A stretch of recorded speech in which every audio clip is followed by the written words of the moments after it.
What is risk? Many things we do every day are related to this concept.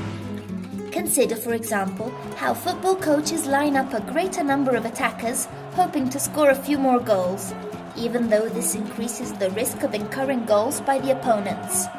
If the other team succeeds in making a goal, the risk is materialized, and you may regret having taken the risk, especially if you lose the game.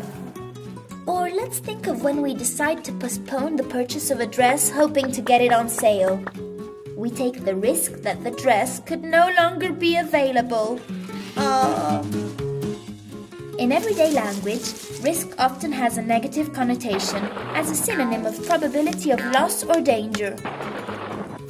Economic risk is the kind of risk that affects the performance of businesses and is linked to the balance between costs and revenues.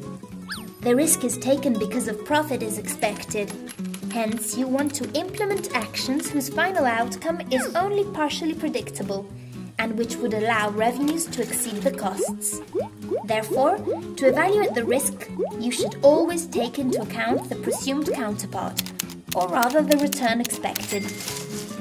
For the investor, the return is the increase or reduction of what is invested. For example, in stable conditions, if we buy bonds, especially if they expire in a few months and are issued by a state, the expected return and the risk are low. But if we buy shares, both the expected return and the risk are higher. How can we reduce the risk?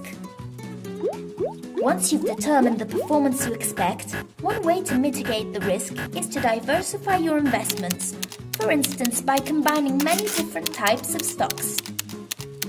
Riskier investments over several years usually tend to have the highest returns, thereby compensating those who have assumed such risk. In efficient markets, in which the prices of securities take into account all public or private information available, for the investor, the risk is related to the expectation of return.